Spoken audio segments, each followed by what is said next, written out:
son un vehículo de lo simbólico por su capacidad de representar, de alguna manera, lo desconocido y lo incognoscible. Es decir, muchos símbolos han acompañado a la humanidad a lo largo de la historia. Incluso antes de la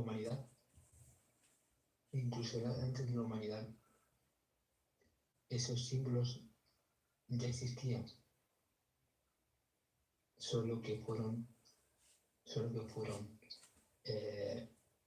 heredados por las primeras generaciones de humanos y los transmitieron.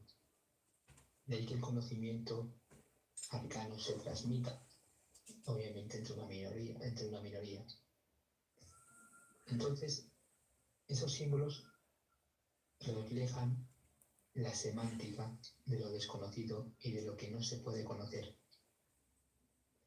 Y como dirían los griegos antiguos, el alma es imagen y el tarot es imagen, y los libros alquímicos como el Mutus Liber y otros son imágenes, y la imagen esconde el conocimiento. Está codificado, y en este caso está codificado en el cine. Por tanto, los alquimistas llamaron a este mundo Anima Mundi, el mundo del alma, porque estaba vinculado al mundo imaginal, al mundo de fantasía, al mundo de los sueños, a las dimensiones.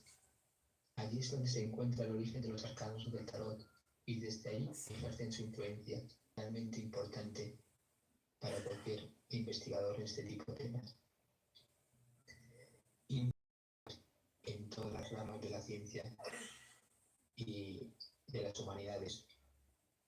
Además, tiene una correspondencia hermética, una participación con la mística oculta, la proyección psicológica y con todo lo que llaman la fenomenología religiosa. Es que es una herramienta indispensable para comprender la función o el propósito de los personajes que participan en cualquier historia. Si aprendemos la función del arquetipo expresado por un personaje concreto, es bien posible que podamos determinar si el personaje desarrolla todo su potencial en el devenir de la historia o simplemente queda estancado como la mayoría de los humanos en esa mediocridad. Por ejemplo, podemos ver personajes que representan el papel de héroe y lo hacen tan bien que van superando prueba tras prueba, hasta que nos damos cuenta que el personaje el que empezó al inicio de la película y el que terminó son totalmente distintos. Ya son la misma persona, pero en realidad su interior es muy distinto. Ha cambiado. Su percepción de ver las cosas le da un salto cualitativo. Y, por ejemplo, hay otros héroes que sencillamente, pues, por ejemplo, en El Señor de los Anillos, el gran héroe no es Frodo, sino Sam Salazar. Frodo, durante la trilogía, se la pasa luchando contra el maligno. Y en el momento clave no es capaz, en los momentos claves no es capaz de seguir hacia adelante, si no es gracias a Sam Salazar. En el monte del destino, que le cuesta lanzar el anillo. Sobre este pasaje ya profundizaremos en otro programa, pero Frodo es un héroe estancado, es un héroe que no llega a cumplir su misión totalmente, aunque luego es premiado y llevado, entre comillas, al paraíso de los elfos. Bueno, con respecto a los arcanos del tarot, es lo que decíamos. Son una representación de arquetipos que cuentan la aventura evolutiva en distintos planos y se emparentan con el viaje del héroe y sus desafíos, caídas y triunfos, con el proceso alquímico, con sus etapas y operaciones en busca de la piedra filosofal. Igual, y Jung lo llama el proceso de individuación. Es un drama anímico, es decir, el alma tiene que reconocer ciertos aspectos de la vida para dejar el sufrimiento o para evitar el sufrimiento, para caminar hacia la consciencia y profundizar en el inconsciente, y cuyo destino es una relación profunda e integrada consigo mismo. El ego queda atrás para alcanzar el yo superior. Es decir, volviendo a la frase de Juan Pi, el héroe alcanza la búsqueda del sentido. Y como la vida misma, el tarot es una gran historia. Es una aventura arquetípica, una comedia, un Star Wars, una Matrix o un Señor de los Anillos. Por tanto, los arcanos hay unos arcanos que son más cinematográficos que otros, unos más evidentes que otros. Por ejemplo, hay arcanos que representan estados de ánimo y son más difíciles de detectar. Por ejemplo,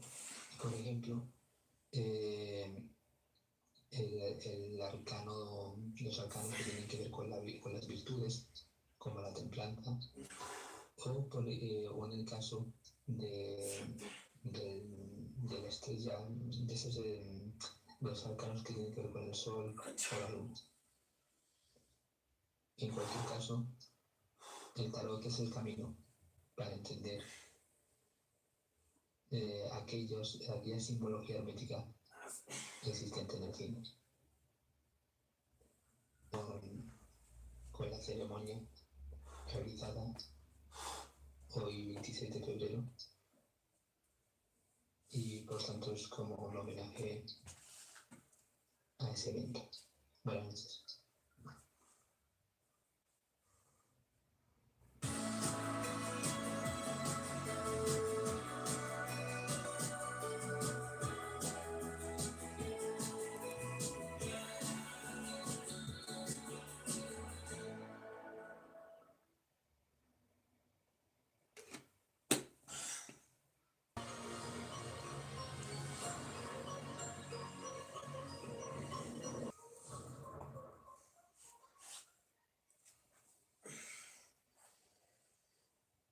Al cotejar la psicología junguiana con la simbología masónica, específicamente con los símbolos contenidos en una logia masónica del rito escocés antiguo y aceptado, se puede observar los efectos psicológicos de practicar la masonería y sus rituales. Ahora bien, si la masonería, velado en alegorías e ilustrado por símbolos, entonces y aprender es a través del ritualismo y la simbología. El cual permite implementar un mecanismo psicológico entre el desarrollo del ritual y el comportamiento moral. Así pues, la práctica ritualista masónica conlleva unos efectos psicológicos en los iniciados. No obstante, los rituales masónicos pueden contemplarse como ingenuos, anticuados, infantiles, misóginos, estúpidos, supersticiosos, incluso asociados con diferentes formas de perversión. En todo caso, estos rituales tienen su origen en el inconsciente, porque las alegorías masónicas están basadas en la mitología. Precisamente Sigmund Freud presentó su teoría del inconsciente, afirmando que los mitos están profundamente arraigados dentro de un complejo del inconsciente. Si bien Carl Jung alcanzó un sentido más amplio y profundo con el inconsciente colectivo, porque descubrió la existencia de unas formas e imágenes universales e individuales que influyen en la psique humana a través de mitos atemporales. Los iniciados deben asumir la manifestación arquetípica del héroe a través de la progresión de los grados masónicos, donde deben afrontar diversas pruebas rituales, a la vez que adquieren el conocimiento de los símbolos, entendiendo estos como expresiones externas de arquetipos que se expresan mediante símbolos profundamente escondidos en el inconsciente colectivo. O sea, la comprensión consciente de un sentimiento elevado requiere de los símbolos y gestos que se encuentran en el inconsciente colectivo. Para ello, la masonería trabaja a través del ritual en sus iniciaciones e instrucciones. En este sentido, el templo masónico del rito escocés y los masones de la psique humana son unánimes al decir que el templo masónico es simbólico y el símbolo no implica una simple imagen artística, sino una visión psicológica. O sea, el templo masónico no es una réplica del templo de Salomón, sino una dimensión simbólica. Por tanto, el templo masónico tiene una estructura que separa lo sagrado de lo profano, así como diferentes etapas representadas por la sala de los pasos perdidos, el atrio, la cámara de reflexión y finalmente el templo mismo. De esta manera, el ritual tiene como objetivo realizar la transición de un estado de conciencia a otro, estados que masónicamente se denominan profanos y sagrados. Y en definitiva, el templo con sus niveles en el que los iniciados se encuentran según su pureza, santidad y conocimiento. Además, las funciones y posiciones expresadas en el ritual y las disposiciones del templo son personificaciones simbólicas de las leyes psicológicas que operan en la psique. Así que al pasar por la sala de los vasos perdidos y después por el atrio, los iniciados están accediendo a un lugar sagrado. O sea, las habitaciones que preceden al templo cumplen la función psicológica de introducir adecuadamente a los adeptos en un lugar que, mediante sus símbolos, contribuye a la entrada en un estado de conciencia, que es necesario para que el ritual cumpla efectivamente con su deber cognitivo. Con fundamento en lo anterior, los tres niveles de la psique, según Jung, son la conciencia, el inconsciente personal y según Freud son consciente, preconsciente e inconsciente. Y estos niveles concilian con los significados y tres habitaciones de una logia masónica. Del rito escocés, ante el interior se ubica el occidente y el oriente.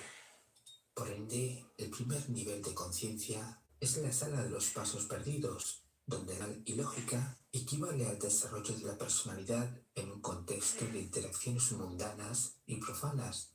O sea, se ingresa al templo masónico con la máscara social, aunque desde el primer grado del rito escocés antiguo y aceptado se realizan iniciaciones en las cuales los candidatos profanos son despojados de todos los metales. Estos simbolizan las pasiones del mundo profano, mientras que en el segundo grado del rito rectificado los metales simbolizan los vicios, de manera que se busca el estado de desnudez, dejar las vestiduras materiales y egotistas del mundo profano. Y a esto Jung lo denomina un desapego necesario, por el cual se es consciente de los problemas, limitaciones y defectos, permite conducir el conocimiento contenido del inconsciente al nivel consciente, estableciendo así una conexión entre la vida consciente y la dimensión arquetípica de la existencia humana, y es así como puede ocurrir de los iniciados. El nivel 2 es la preconciencia y equivale al atrio, el lugar donde los masones se recogen y se concentran antes de entrar al templo, y representa el estado intermedio entre la conciencia y el inconsciente, puesto que los iniciados se caracterizan por una experiencia equilibrada entre un material perceptible y un material latente. Es pues el momento de transición entre estados psicológicos en el que los masones se normalmente con las luces apagadas para deshacerse de los problemas y pensamientos del mundo profano, y finalmente entran por la puerta del templo, el lugar donde están las dos columnas. El nivel 3 es el inconsciente personal, esto es el templo masónico, el recinto onírico y simbólico, donde lo ritualístico y los símbolos alcanzan la totalidad de las obras, y estas retratan bien el estado mítico del drama masónico, estado que también se encuentra en los sueños, con sus símbolos abstractos, pasajes ilógicos y surrealistas, donde en los estados onírico y ritualista se puede viajar de oriente a occidente con unos pocos pasos, y desde el amanecer hasta el atardecer en pocos minutos, semejante a lo que ocurre en sueños, porque a nivel del inconsciente personal no hay limitación objetiva. Por tanto, los rituales masónicos, simbólicos y oníricos no son literales y su objetivo es transmitir instrucciones morales. De hecho, el propósito real y efectivo de los sueños, según Jung, es el crecimiento y maduración moral. Precisamente los conceptos de ánima y animus son aspectos inconscientes individuales. Son pues los arquetipos femenino y masculino, también llamados Eros y Logos, Inas, Boaz y Yaquín. Y en el rito escocés, los aprendices masónicos se sientan al costado de Boaz, y allí se les instruye sobre educación moral, espiritualidad y ética masónica, conceptos perfectamente asociados con el arquetipo ánima. En el costado de Yaquín toman asiento los compañeros. La diferencia de los aprendices tienen su instrucción centrada en las artes libres. De esta manera, Boaz y Yaquín representan el paso del dualismo a la unidad. Es el matrimonio alquímico, la totalidad del ser. El nivel 4 es el inconsciente colectivo, o sea, el oriente del templo, donde las imágenes arquetípicas son universales y colectivas. Y según Jung, los símbolos religiosos y míticos tienen su origen en el inconsciente colectivo, y estos se ubican en el simbolismo del dosel y el sólido en Oriente, ubicado en 7 escalones por encima del nivel donde se encuentran los aprendices, compañeros y maestros, donde se halla el trono de Salomón, con el ojo que todo lo ve en el antiguo y acercado rito escocés. Así que el inconsciente colectivo es un de la logia, y la información original de la logia en la región del sólido. También el impacto del ritualismo masónico son mediante las prácticas rituales y sus repeticiones, de modo que los iniciados participan en el ritual conforme a los propósitos del mito. Así que, al participar en un ritual masónico, los masones experimentan su propia mitología, o sea, gestos, movimientos y símbolos de la parafernalia masónica tienen efectos psicológicos trascendentales. Prueba de ello, el asesinato de Hiram Abiv, que se produce en el grado de maestro masón, y convertirse en maestro masón es lo mismo que Jung llamó para realizar el ser. Jung también dijo que la transformación se logra a través del ritual, y no se trata pues de la experiencia de transformar a partir de la seguir tal transformación. Es decir, en las sociedades primitivas o en las sociedades secretas, recibir un nuevo nombre o una nueva alma, o bien una muerte simbólica para nacer por segunda vez o para convertirse en un superhombre o semidios, no es más que el uso de los arquetipos y el inconsciente colectivo en los masones que experimentan con los rituales, iniciaciones, aumentos y exaltaciones. Pues la transformación individual se produce, sea por convicciones conscientes o por la influencia del inconsciente. Buenos días, buenas tardes y buenas noches. La plenia es delicioso, nutritivo, irresistible. Lala trae para ti el gran sabor de Lala Plenia, la línea de jamones y salchichas con un increíble sabor, una fuente de proteína riquísima. Lala Plenia, hazle caso al sabor. 5, 6, 7, 8, 9, 10.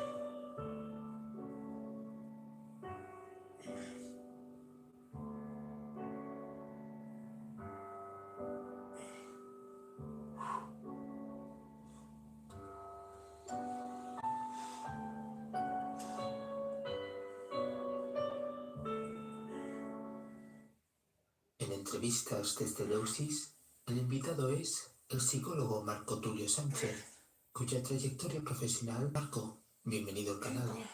Hola Alex, un saludo especial a ti y a todos los oyentes de este espacio tan importante.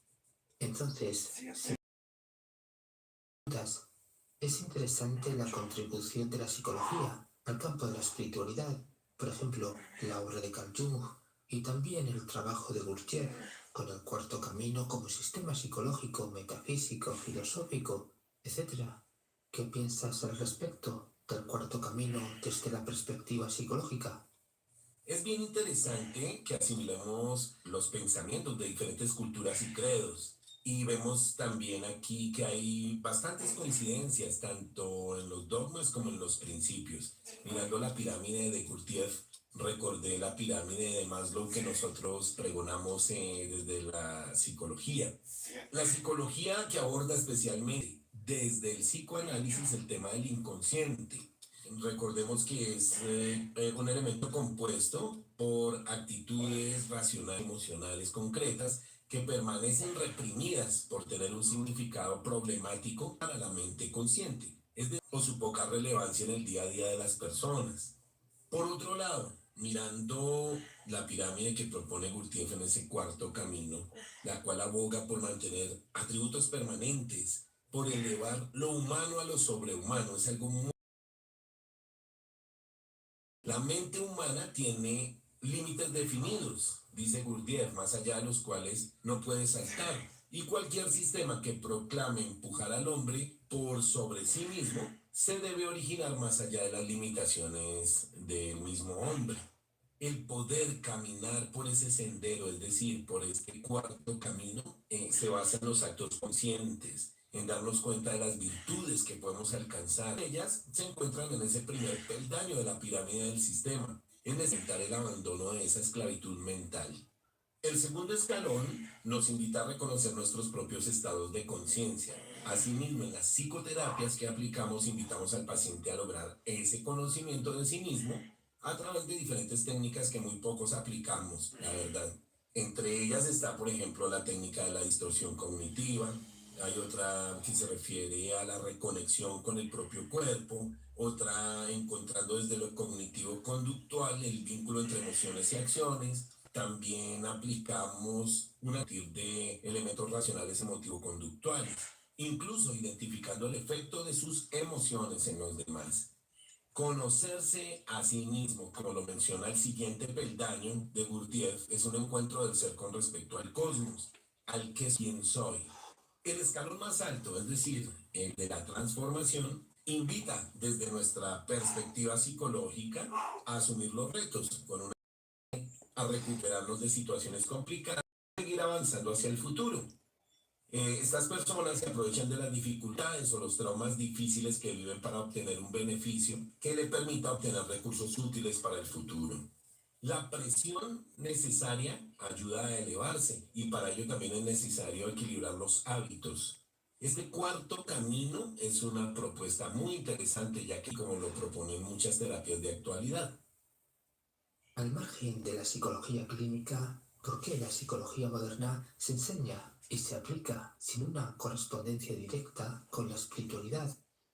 Desde el ámbito clínico se precisa el estudio de las funciones fisiológicas cerebrales, es decir, los factores, la evaluación, el diagnóstico, los tratamientos, la prevención que afecten a la salud mental y a la conducta adaptativa en condiciones que puedan generar malestar subjetivo y sufrimiento al individuo humano. Claro está, todo esto desde el ámbito científico. Y esto obedece a que muchas de las afectaciones mentales tienen que ver con aspectos genéticos y de dificultades cerebrales, como por ejemplo las enfermedades degenerativas, en las cuales las células nerviosas están dañadas o se mueren, otras como las enfermedades de Parkinson, el mal de Alzheimer, enfermedades de los vasos sanguíneos que abastecen el cerebro, tales como los derrames cerebrales, lesiones en la médula espinal, etc. Sin embargo, en casos manejables dentro de la psicoterapia actual, hay una tendencia incipiente a tomar en consideración la dimensión espiritual del ser humano. Hay muchos autores de diferentes enfoques terapéuticos que han comenzado a valorar la importancia de incluir esta importante faceta en el bienestar de las personas. Hay que tener en cuenta que una espiritualidad proporciona bienestar emocional, ya que el bienestar espiritual correlaciona con el bienestar emocional. Tanto Freud como Jung descartaron finalmente la hipnosis como método terapéutico, teniendo en cuenta esto entre la persona. Freud, en su condición de médico, investigó la hipnosis en profundidad. Él la utilizó para el tratamiento de la neurosis, la reconoció como un método válido y finalmente pues él confesaba a sus amigos allegados y al público en general que él era un mal hipnotizador y la abandonó y se dedicó a formular la teoría del psicoanálisis. La teoría de Jung también postula que existe un inconsciente colectivo que es anterior al inconsciente individual, es decir, él le dio más prioridad a las tendencias sociales que a las tendencias.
Hipnóticas individuales. Lógicamente, el objetivo de la hipnosis para él era importante porque el sujeto seguía las sugestiones que le hacía el hipnotizador y se inicia la sesión con una introducción en la que se hace creer al sujeto que ya está siguiéndola, es decir, la llamada etapa de inducción. Ellos vieron esta técnica como una posibilidad, pero no le dieron la importancia y la trascendencia suficiente. Es útil como una técnica, diría yo, pero su trascendencia y credibilidad ha disminuido. Sus matices trascendentales ya no se aplican como en otras épocas. Entonces, recordemos que la hipnosis consiste en una serie de sugestiones que llevan a los sujetos a relajarse, a centrarse en sus experiencias externas, en sus pensamientos, sentimientos, sensaciones y emociones. Una inducción se refiere a la interacción entre dos personas en la que la atención del hipnotizado se va enfocando de forma dirigida de tal forma que la persona queda absorta en los detalles de su experiencia. El foco de su atención puede ser amplio, a veces puede ser borroso, fijándose en múltiples elementos, etc. En la dirección en que esta tendencia se dirige hacia la atención puede ser incluso en la dirección de no saber o no tener dirección. Entonces, las respuestas a las sugestiones finalmente se aprenden, se incrementan cuando el sujeto le hace creer que ya responde a ellas. Por ejemplo, haciéndole creer que ve cambiar el color de una habitación debido a su sugestión, cuando en realidad cambia realmente por un proceso fisiológico, por influencia. Por eso, la inducción puede ser una forma de hacer creer al sujeto que ya está respondiendo a sugestiones. Entonces, estas sugestiones tienen un papel ya en la inducción y es fundamental en la aplicación de la hipnosis. Por tanto, es fundamental saber cómo hacerla más efectiva. Entonces, cuando Freud le aplicaba estas terapias a su esposa, pues no le funcionaba mucho porque ahí no había como esa confianza entre ellos dos. Y las sensaciones que le llevaban a actuar a esta señora no incidieron porque las autosugestiones o la sugestión, pues terapeuta, para que haya efectividad. Dada tu experiencia iniciática, ¿dónde piensas que la psicología y la espiritualidad son más importantes para la iniciación? Filosóficas y operativas, y por qué no, religiones más internos, lo salugénico, en contraste con lo patogenético. Todo esto es para intentar dirigir a los científicos a identificar caminos y mecanismos de promoción de la salud, el aumento del bienestar y la satisfacción vital. Esto es en pro de lo exotérico. Se relacionan con la salud y el afrontamiento de situaciones de vida negativos. Por ello, la misma situación podría ser pensada como un área cuyos enfoques pueden ser complementarios con la psicología positiva. Yo personalmente no me caso con ninguna corriente o enfoque. Como experiencia vivida, fue un gran logro entender a profundidad muchos elementos místicos, esotéricos, filosóficos que aportaron elementos trascendentales a mi formación personal y en especial en el conocimiento de doctrinas y repasos a la filosofía, que me ubicó bastante en el tiempo y en los contextos diferentes, encontrándome con muchos elementos similares desde Epicteto hasta el cristianismo, que por cierto es heredado de la tradición judía. Lo que tengo claro es que ha sido una buena experiencia, pero no estoy dado para congregarme en ningún credo, membresía o sociedad. El concepto de afrontamiento religioso, como aquel donde se utilizan creencias y comportamientos religiosos para prevenir o aliviar las consecuencias negativas de sucesos de seres queridos, por medio de la fe, las plegarias, la meditación sobre la vida y la muerte. Y esto busca ayudar a los que sufren a superar su malestar y aumentar los sentimientos de apoyo y ayudar a los que sufren a enfrentar mejor la pérdida de sus seres queridos. Los grupos religiosos pueden brindar ser y sentirse parte de una comunidad religiosa, puede ayudar a aquellos en duelo a disminuir sus sentimientos de soledad, como también aumentar una mayor conexión con la vida, con sus sentimientos positivos y con la posibilidad de hacer proyectos nuevos. Por ello, los psicólogos apoyamos esta tendencia religiosa. La religión ayuda a muchas personas a superar ciertas dificultades. Marcos, si es posible, ¿nos puedes compartir algo de tu particular experiencia iniciática? Todo se basaba principalmente en la curiosidad de querer llegar más allá del conocimiento y de las leyes propuestas en la orden. Sabemos que el ser humano se ha caracterizado por poseer la virtud o el defecto tal vez de descifrar los grandes misterios que se presentan en la vida. Queremos conocer los grandes secretos, las enseñanzas herméticas, y con ello la formación estuvo teñida de algunos rituales, simbolismos como el agua, las velas, la meditación, los mantras, la música oriental, los grandes consejeros, el gran maestro, como símbolo también la espada de la iniciación. Y todo esto se hizo, pasó a un segundo plano llamado la etapa efectiva. Aquí es cuando se asimiló y se experimentaron los actos y aspiraciones espirituales, es la llamada iluminación del alma. Y allí los discípulos éramos aceptados como un aspecto externo visual, que yo le llamo más como un protocolo, ¿no? Y aquí se logró permanecer por tiempo prudencial. Finalmente, la alta iniciación, que era como la última etapa, se basaba en la iniciación espiritual, o sea, el gran avance de la persona en cuanto a sus conocimientos, en cuanto a la parte cognitiva, pero especialmente la parte espiritual. El actual escenario del mundo es inestable, caótico e incierto. Y frente a esto, la conducta humana en general es continuar aferrada al materialismo, al narcisismo y al hedonismo. O sea, mantenerse segura en estos parámetros de comportamiento, por lo que no se ha dado una respuesta espiritual o trascendental, una respuesta de liberación frente a los intentos de esclavitud y tiranía que buscan un absoluto control mental de la humanidad. ¿Por qué la gente está entregando su psique al sistema de cosas? Esta pregunta me hace recordar un texto que leí de un gran psicólogo reconocidísimo.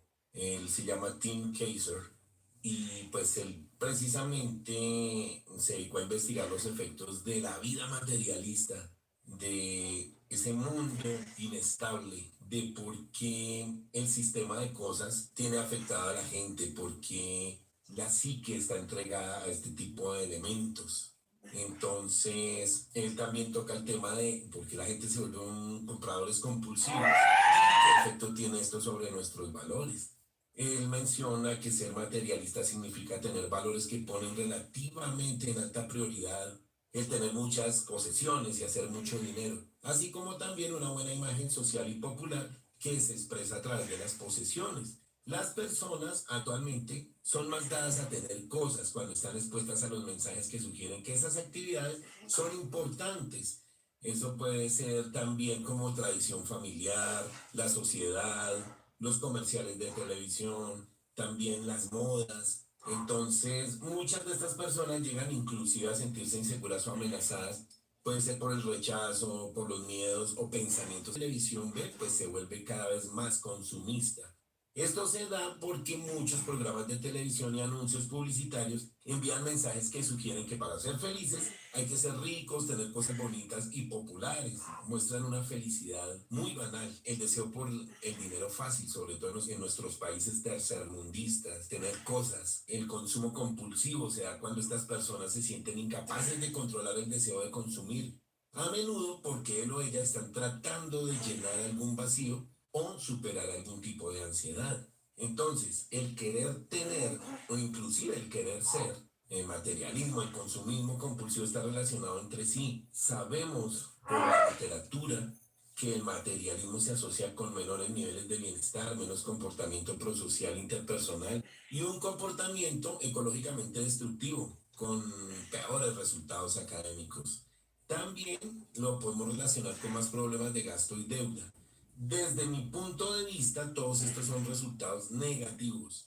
Pero desde el punto de vista del sistema económico social, del Black Friday, ¿cierto? El sistema económico social se basa en el gasto para impulsar los altos niveles de ganancias de las empresas, del crecimiento económico de la nación, de los ingresos fiscales para el gobierno, del consumo, el gasto excesivo relacionándolo con el materialismo, y ellos lo ven desde un punto de vista positivo. El materialismo y el consumismo están relacionados entre sí. Ahora la gente está entregando su psique al tener, ¿cierto? Al tener cosas. Y esas cosas proporcionarán felicidad, de ahí la pregunta. Entonces, la explicación más apoyada por la cual el bienestar es más bajo que el materialismo es que las personas que anteponen las cosas sobre su bienestar tienen mayores necesidades psicológicas. En concreto, de sentirse conectado con los demás. Las personas reportan niveles más bajos de bienestar y felicidad y experimentan más angustia cuando sus necesidades de bienestar no son satisfechas. Entonces, esto sirve para hacer un programa completo porque en realidad las virtudes deben estar por encima de otros intereses que son banales y que no nos vamos a llevar cuando termine esta transición por este mundo. ¿En qué plataforma podemos seguirte o contactarte? Me pueden encontrar como Marco T. Psicólogo en Facebook y en mi canal de YouTube. Con muchísimo gusto les puedo atender a todas sus inquietudes. Me pueden escribir. Marco, muchas gracias. Estimado Alex, muchas gracias a ti por la oportunidad de participar en este espacio tan interesante y un espacio donde estamos procurando que todos nos llevemos un bonito mensaje.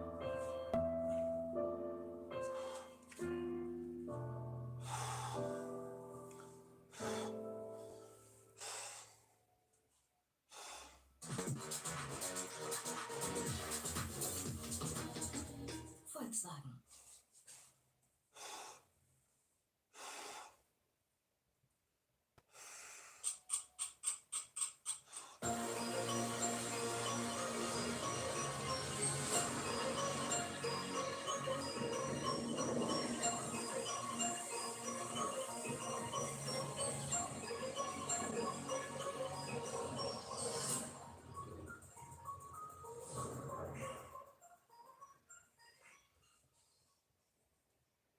Programa 165.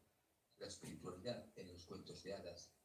En toda historia humana existe un canto profundo y secreto que pide aflorar, un canto único que oculta cada existencia y que a menudo permanece hundido, obstruido, cuando en este principio del siglo XXI se leen los himnos de las epopeyas de Sumer o de la India, que datan de los primeros tiempos de la escritura, cuando se contemplan los vestigios grandiosos de la civilización egipcia y después se mira alrededor, cuando se escucha la verborrea contemporánea, uno está obligado a constatar que durante milenios, el hombre no ha cesado de repetirse, que su visión se ha reducido terriblemente, que sus aspiraciones se han vuelto muy limitadas. La razón es muy simple. El hombre ha dejado de girarse hacia la inmensidad misteriosa del cielo, para no contemplar otra cosa que a sí mismo. Ha cortado los vínculos que le unían a lo sobrenatural, al fin de reinar sobre su pedazo de tierra y declararse feliz así. Ha terminado por negar obstinadamente cualquier presencia que no puedan captar sus sofisticadas máquinas toda realidad que no esté probada científicamente. Así, al creer que conquistaba su independencia, negando a los dioses invisibles, el hombre moderno se ha enjaulado a sí mismo y al despedir el alma inoportuna se ha entregado a la muerte cierta. Hace 6000 años, el fiero rey Gilgamesh dejó riquezas, poder y placeres para ir en busca del único bien valioso, la planta de la inmortalidad. Hace 26 siglos, el filósofo Empedocles se confrontó a las potencias cósmicas y meditó sobre el origen del universo y de los seres. Hace 9 siglos, hombres de valía y de conocimiento construían catedrales a la gloria de Dios, preocuparse de dejar sus nombres en la historia. Y hace un poco más de 400 años hizo una estricta entrada en la escena del mundo y a causa de su loca sabiduría volvió a encender en los corazones un deseo de infinito e hizo que se levantaran de nuevo los tiempos mesiánicos. Pero el hombre continúa repitiéndose, resignado a su condición mortal. Se ha habituado a su jaula, incluso la ha decorado, sueña con hacer de ella un paraíso. El trato a los pájaros se ha detenido, enmascarado por el ruido y la indiferencia de los que pasan ocupados. ¿Pero es que hubo alguna vez un pájaro? Los cuentos lo repiten con insistencia, limitando su existencia terrestre a su yo carnal. El individuo se revela muy pequeño, es un pulgarcito o una caperucita roja, un patito feo o una sirenita. Hay que crecer, aventurarse, tomar aire, expandirse. Es necesario que el ser humano experimente la amplitud y la libertad de la que es capaz y que le fueron ocultadas o arrebatadas. Para volverse un verdadero hombre, el héroe del relato debe dejar su casa, el sótano, los lugares subterráneos donde se le confina, donde se retiene con las cadenas de la dulzura o el miedo. Va a viajar a visitar países, no solo los terrenales, sino, sobre todo, los mundos innombrables, exteriores e interiores, que poco a poco se despiertan y se revelan en el secreto del corazón. Un día siguiente, un hermoso día, abrir la puerta de la jaula y ponerse en camino. Lo maravilloso comienza. Es la historia sin igual de aquel que, a través de pruebas y encuentros, se encamina hacia su verdadera rareza. Es la historia de su alma que accede a la vida eterna. Y aquí que un joven peregrino silba, y aquí que un pájaro le responde. El héroe a menudo avanza solo por el camino, pero jamás está aislado. No se siente separado del universo. Escucha lo que dice el viento, lo que canta la lluvia. Habla tanto los árboles de los animales que encuentran, como al ogro, al hada, al gigante. Recoge piedras en sus bolsillos y por la noche sonríe a las estrellas. Es una inmensa conversación con los seres que vuelan. La naturaleza está llena de vida. Todo merece atención. ¿Cuándo perdimos la facultad de comunicarnos libre y espontáneamente con todo lo que vive sobre la Tierra y con los habitantes del mundo sobrenatural? ¿Cuándo abandonamos esta vasta? Lo primero es tomar las necesidades entre el mundo exterior de los fenómenos y de las cosas concretas y el universo impalpable de las realidades espirituales. Lo que es visible abre nuestras miradas al invisible, anunciaba el filósofo Anaxágoras, que vivió en el siglo V a.C. La cáscara disimula y protege a la vez la deliciosa almendra. Solo gusta el sabor del fruto el que no se queda en la superficie y se dirige al interior. Este es el modo de hacer esoterismo en el sentido exacto del término. Así, los diversos personajes de los cuentos, su estatus, comportamiento, las peripecias de sus aventuras, se deben entender siempre en un plano espiritual y demandan ser interiorizados. Por ejemplo, un hombre calificado de pobre designa a una persona desprovista de recursos interiores, trato de toda dimensión trascendente. La ignorancia invisible. Un cazador no es quien persigue la caza, sino que alude al peregrino que busca sin descanso el día. Las monedas de oro, un tesoro oculto, simbolizan adquiridas, los frutos del conocimiento, bien envenenados. Los ladrones que atacan al viajero representan las bajas pasiones que se apoderan de la vida interior y despojan al ser humano de lo que tiene de más valor. El hombre es la imagen del yo devorador, que impide cualquier impulso espiritual. Los zapatos, en sus variadas formas, permiten caminar sobre la tierra en la vida cotidiana, pero remiten también al camino espiritual, la elevación de los pensamientos y los sentimientos a otros planos de conciencia. El niño, considerado un bendito o un simple, no está saturado por un saber cerebral, sino que posee inteligencia limpia y sabia. La princesa pertenece al reino celeste, representa tanto el conocimiento como la identidad divina del ser humano. En cuanto al rey, a menudo designa al descendiente, al ser establecido en la dimensión eterna del espíritu. Todos estos son indicios, no explicaciones. Al igual que un sueño, se revela mucho más rico que el sentido general dado por una llave de los sueños. Lleno de ecos no dominado. La interpretación es soberana. Hace que el sentido brote, que se escuche la música enterrada, pero ante la riqueza inagotable del cuento no puede ser dogmática, menos aún definitiva. En el fondo, revela tanto la personalidad del intérprete como el significado del relato. Por eso, un psicoanalista freudiano solo verá los cuentos psicosexuales. Un astrólogo leerá en ellos imágenes planetarias. Y el terapeuta se dedicará a encontrar remedios y recetas para el bienestar del hombre. Es curioso que los personajes de los cuentos no posean casi nunca un apellido o un nombre propio. Se trata de un sastre, de una jovencita, de un emperador, de una sirena. Otros se designan por un sobrenombre o un mote que oculta su apariencia verdadera. Barba azul, cenicienta, piel de asno, caperucita roja. Así, cada lector está invitado a identificarse personalmente con el héroe del relato, humano o animal, en lugar de guardar las distancias. El cuento se escucha y se dirige a la parte más íntima del ser, el alma. Es este niño abandonado en el bosque del mundo. Es la esplendorosa princesa que se maltrata. Es el bendito desgraciado, rechazado por sus congéneres. Y también un asno que un día huyó de su servidumbre para tocar la lira.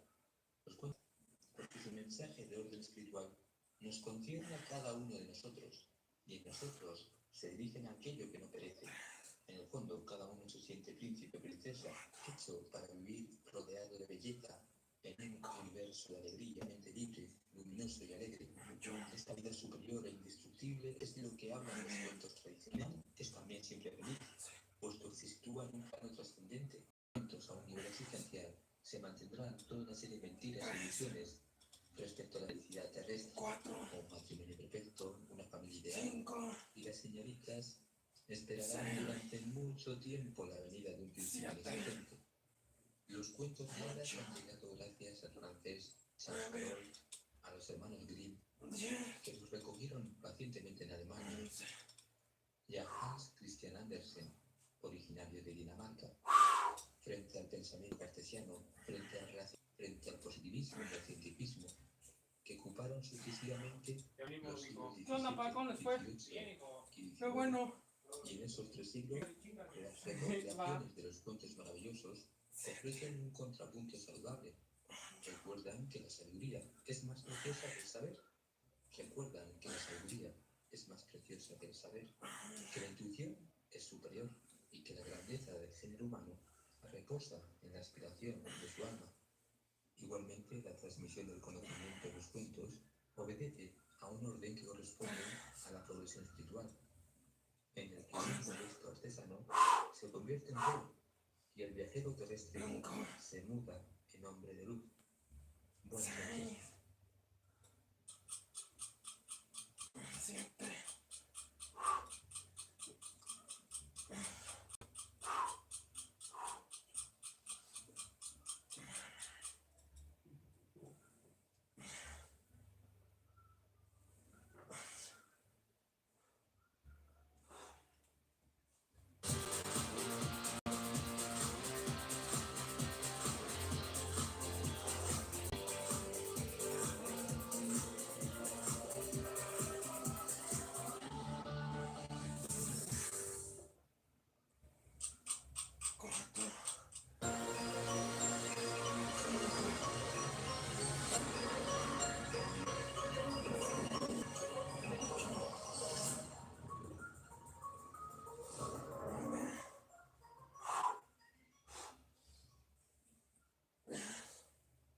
Buenas noches. Buenas noches y muchas gracias por la invitación.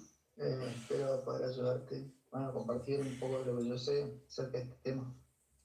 Bueno, me comentaste anteriormente que estás investigando desde hace un tiempo sobre el autoconocimiento y para ti, ¿cómo definirías el concepto de autoconocimiento?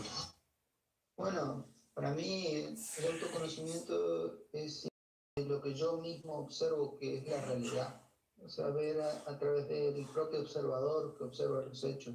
Es conocer la propia estructura de la mente en relación a los hechos y las estructuras que va creando la mente en relación a los hechos, como las ideas, los conceptos, los valores, todas esas cosas que uno tiene en la mente que deforman en realidad lo que son los hechos. Entonces, si yo conozco eso, yo me conozco a mí mismo y yo me acerco a los hechos porque yo mismo soy parte de los hechos y ya dejo de estar en conflicto con eso.